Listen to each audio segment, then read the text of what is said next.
part of the plan.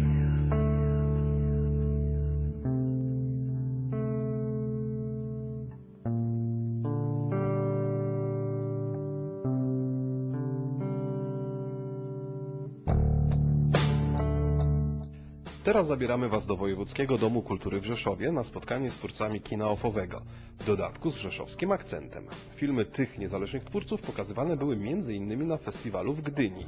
To Ben Talar i rzeszowianin Jakub Półtorak. A muzykę do ich ostatniego filmu pod tytułem Ścierwodziad napisał Bogusław Salnikow, znany Wam ze stacji Rzeszów Główny, a bardziej z kapel Rockaway czy Hotel Rzeszów.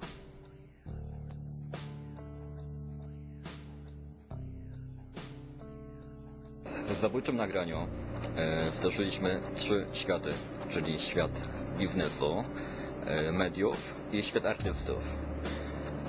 W wypadku tego filmu również pokazaliśmy, jak wygląda manipulowanie w mediach, ponieważ główny bohater, grany przez Bodo Coxa, wykorzystuje znajomości w telewizji, aby obronić się z oskarżenia o morderstwo.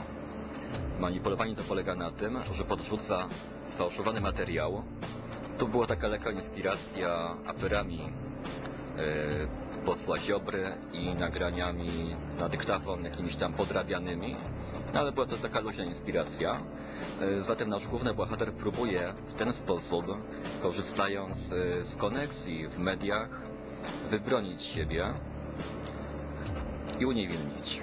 Sięgamy po nasze własne doświadczenia. Tu muszę dodać, że jesteśmy związani z mediami.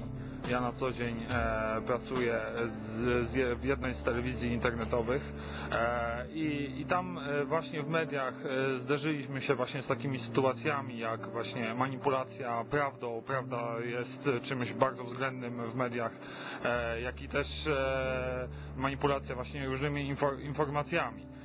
I sięgamy po nasze własne prywatne doświadczenia, zarówno też te związane z tematyką demencji starczej. Spotykaliśmy się w życiu, właśnie mieliśmy zderzenie z różnymi osobami, na przykład w tym wieku i to zderzenie właśnie opisaliśmy w filmie Ścierwodziad. Przedstawiliśmy. Sięgamy po kino gatunków, które inspirujemy się kinem amerykańskim, właśnie kinem hollywoodzkim. Tutaj sięgamy po gatunki, po formę, a jeżeli właśnie chodzi o treść, to tutaj, tak jak Ben wspomniał, właśnie sięgamy do różnych naszych własnych, że tak powiem, kieszeni. W OFF-ie tkwimy poniekąd z konieczności, ale też poniekąd z pewnej swobody twórczej, jaką nam OFF daje. Jesteśmy sami sobie tutaj sterem, żeglarzem i okrętem, jesteśmy producentami naszych filmów, jesteśmy reżyserami, montażystami. Oczywiście zapraszamy do pracy różnych artystów, zwłaszcza muzyków, do komponowania muzyki do naszych filmów, by te filmy nie były tylko takie, że tak powiem, egoistycznie przez nas robione. I OFF nam daje właśnie dużo swobody twórczą, ale są też minusy tej sytuacji. Między innymi do minusów właśnie się zalicza brak jakiegoś porządnego dofinansowania i dystrybucji. Dlatego w przyszłości przymierzamy się do tego, aby jakoś zadebiutować, spróbować swoich sił w debiucie fabularnym, takim mainstreamowym. Ale póki co, jeżeli mamy jakieś ciekawe pomysły, to trochę się boimy, że one mogą być na przykład zepsute przez jakiegoś producenta, który może ten projekt zawłaszczyć dla siebie, nas troszkę odsunąć na boczny tor i tak dalej.